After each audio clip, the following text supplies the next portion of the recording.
ബന്ധപ്പെട്ട ഏജൻസികൾ അന്വേഷിച്ചാണ് അത് കണ്ടെത്തേണ്ടത്. സുരക്ഷാ വീഴ്ചയാണോ അല്ലെങ്കിൽ ചൂടിൻ്റെ കാഠിന്യമാണോ? ഒരുപാട് കാരണങ്ങൾ ഇപ്പോൾ പറയപ്പെടുന്നുണ്ട്. എന്തായാലും എന്താണ് കാരണം, അപകട കാരണമെന്ന് അന്വേഷിക്കണം.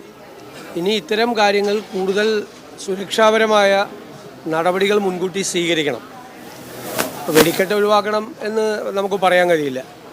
പക്ഷേ അതിനാവശ്യമായ ഇത്തരം കാര്യങ്ങൾ ചെയ്യുമ്പോൾ അപകടമുണ്ടാകാതിരിക്കാൻ വേണ്ടിയിട്ടുള്ള സുരക്ഷാ കാര്യങ്ങൾ ചെയ്യണം. കഴിഞ്ഞ കുറേ വർഷങ്ങളായിട്ട് അത് നന്നായി ചെയ്തുകൊണ്ടിരുന്നതാണ്.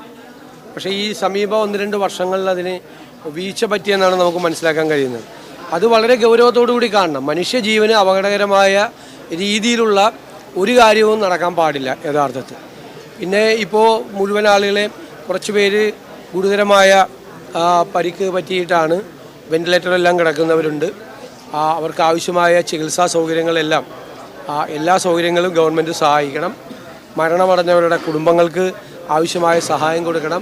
വളരെ സാധാരണക്കാരായ മനുഷ്യരാണ് ഈ ജോലിക്ക് വരുന്നത്. അവർ കുടുംബം പുലർത്താൻ വേണ്ടിയിട്ടാണ് ഈ ജോലിക്ക് വരുന്നത്, അപകടകരമായി ഈ ജോലിക്ക് വരുന്നത്. അപ്പോൾ അത്രയും പാവപ്പെട്ട കുടുംബങ്ങളിൽ നിന്നുള്ളവരാണ്, വെറും സാധാരണക്കാരായിട്ടുള്ള ആളുകളാണ്. അപ്പോൾ ആ കുടുംബത്തെ എല്ലാം താങ്ങി നിർത്തുന്നതിന് വേണ്ടിയിട്ടുള്ള അടിയന്തരമായ നടപടികൾ ഗവൺമെൻറ്റിൻ്റെ ഭാഗത്തു നിന്ന് സ്വീകരിക്കുമെന്നാണ് ഞങ്ങളെല്ലാം കരുതുന്നത്. അത് സ്വീകരിക്കണം.